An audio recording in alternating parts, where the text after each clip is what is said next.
Fanatic. I'm your host, Dave Dalton. I'm excited to share my passion and perspective of our Detroit Pistons as we go on this fantastic voyage together. I've been a diehard Piston fan since the days of Dave Bing and Bob Lanier. I've also been the varsity basketball coach of a very successful program in northern Michigan.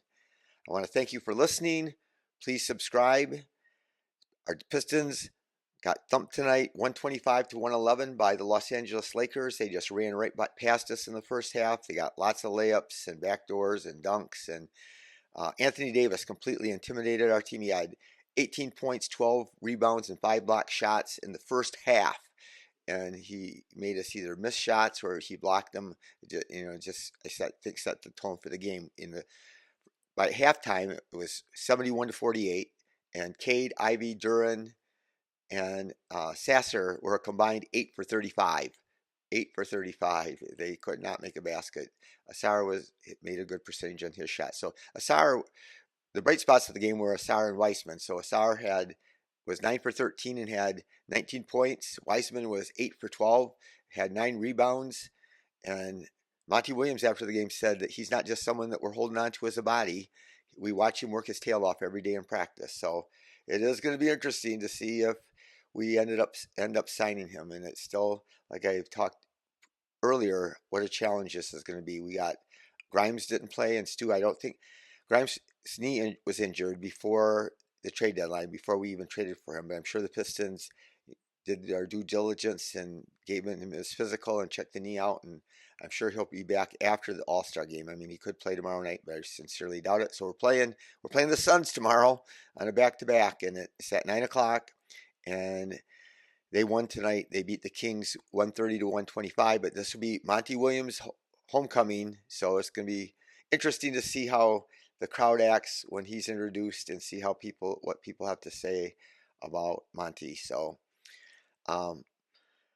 yeah, whenever we're in the game, well, we cut the game down. We were way down at halftime, and then we were down by 23, and then we cut it to 12 in the third, towards the end of the third quarter, and then we subbed in, and then in like 2 minutes, it went from 12 to 20 again.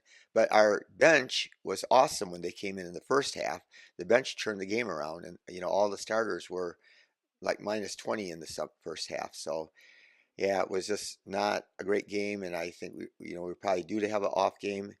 I'm still not discouraged, but it's a bummer to stay up this late and have to do a podcast this late, and I'll probably get done at like after 3 o'clock in the morning by the time I get it uploaded. But I love doing this, and so here we go. We got 108 shots off tonight. That's the most we've ever got off in a regulation game since 2017, which is pretty crazy. So. But again, we have this challenge. He played 11 guys tonight, and then we're going to add Stu and Grimes, and they should play major minutes.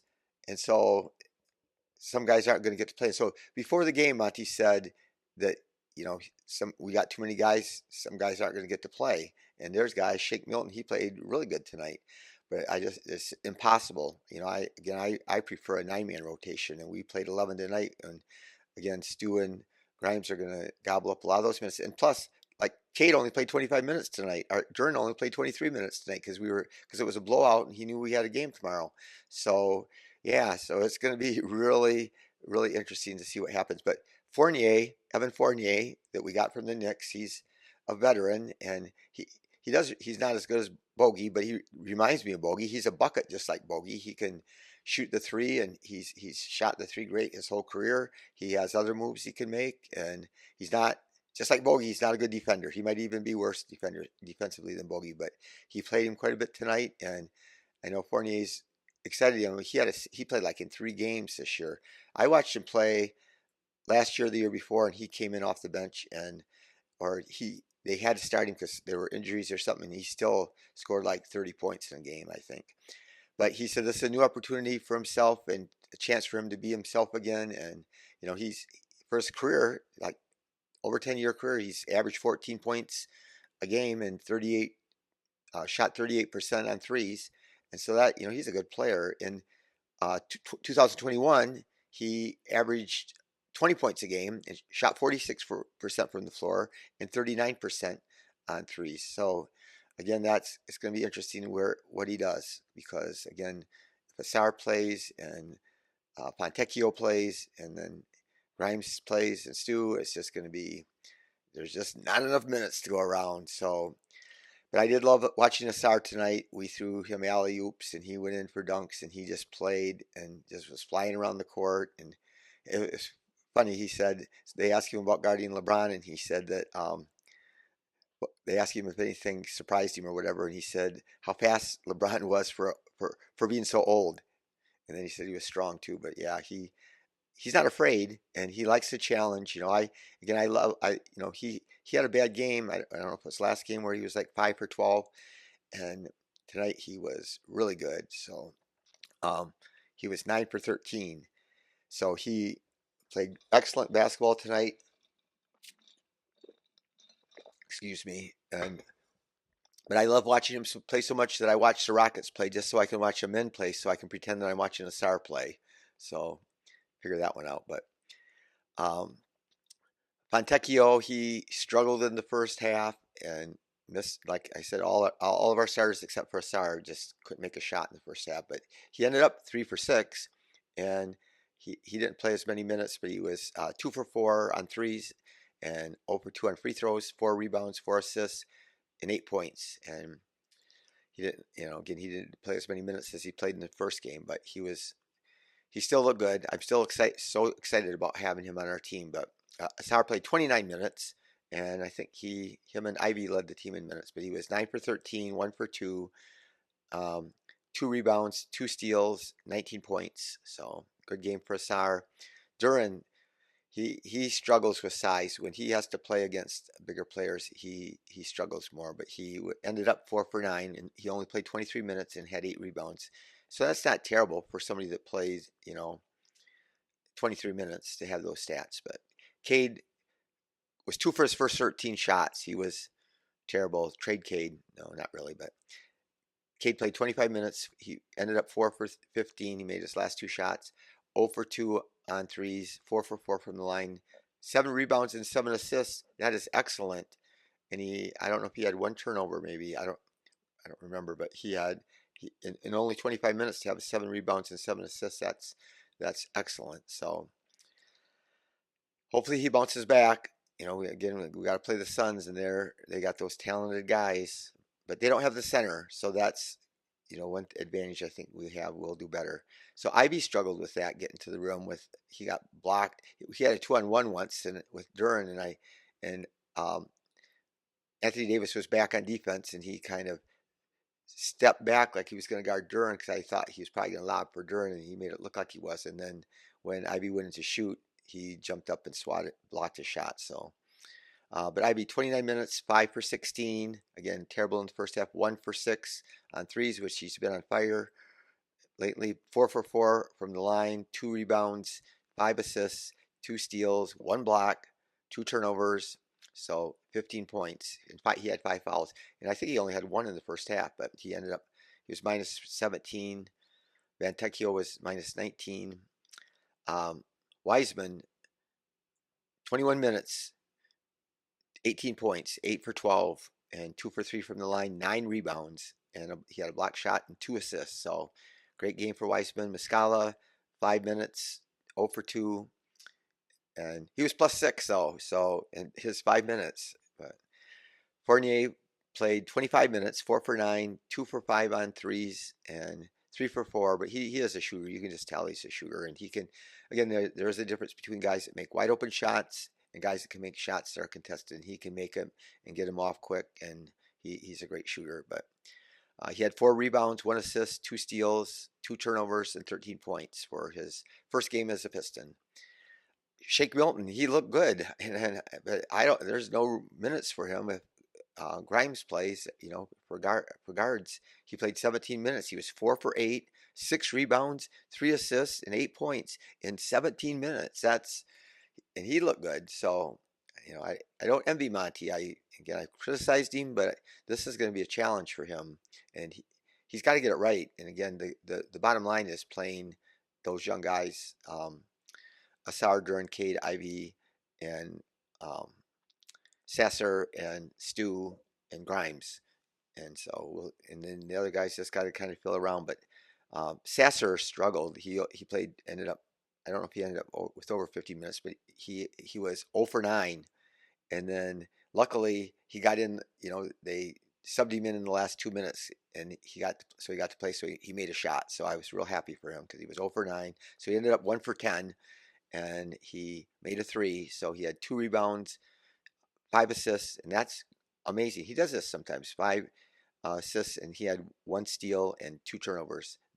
Um, anyway, he's had some games. It seems like he's had a number of terrible games, and then he's had some great games. It seems like there's hardly ever any in between games for Marcus Sasser, but I still want him to get a chance to play. We still got to evaluate him this year and see how it goes. So, but we shot 41%, but at halftime we were terrible. Our percentage was terrible at halftime.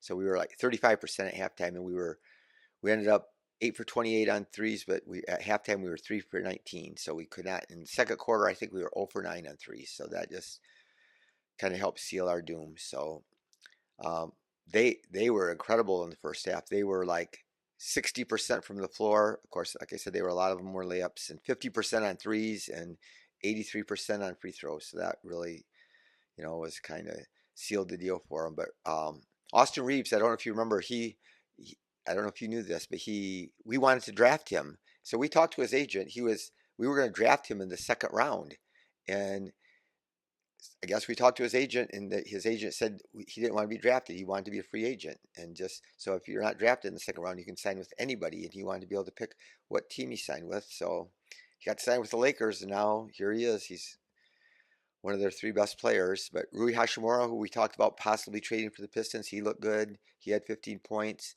I like the way Taurean Prince looked. Again, I wouldn't mind signing him um, to a contract. But I forgot about Brown. Played really good for Troy Brown Jr. Had played 15 minutes. He was 3 for 6, 1 for 3 on threes, 4 rebounds, 2 assists, 7 points. So that's the thing. We got to just decide who we want, who can play a little bit bigger.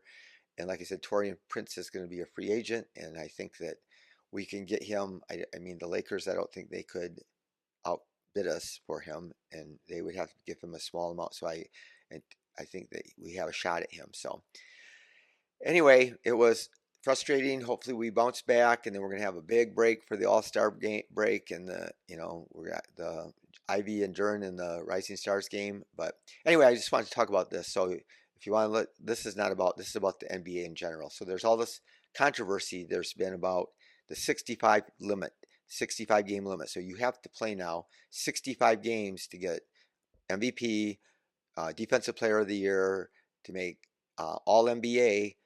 You have to play a minimum of 65 games. Otherwise, you can't make it.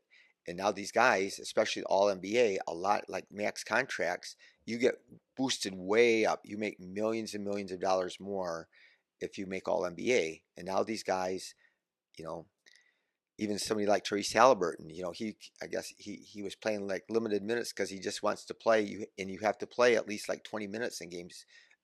In most of the games, maybe you have 1 or 2 games I think where you can play just a few minutes, but if you don't play at least 20 minutes in games, they don't count.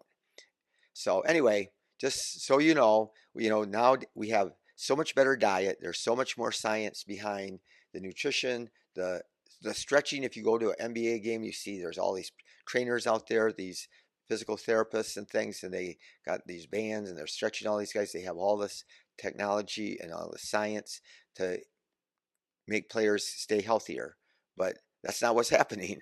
So, but Michael Jordan, I don't like Michael Jordan because Pistons and them were rivals. So, but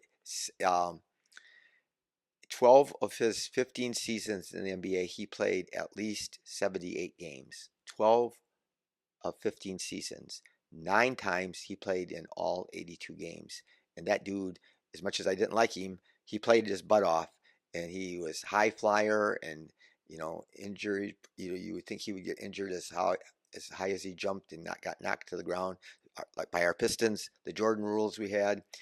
Stockton, John Stockton, and he was a gutsy player. He was a little bit dirty, but he was tougher than nails. But 16 times he played 82 games. 16. Kobe played 82 games 4 times. And um, yeah, these guys, a lot of guys just played lots of games. LeBron, 13 of his first 15 seasons, he played at least 76 games. And even in his 15th season, he played 82 games. So that's crazy. And then we have guys, today's players, Kawhi Leonard. He's played in at least 65 games in only 3 of 12 seasons. He's played less than 65 games in 9 of 12 seasons. So think about that.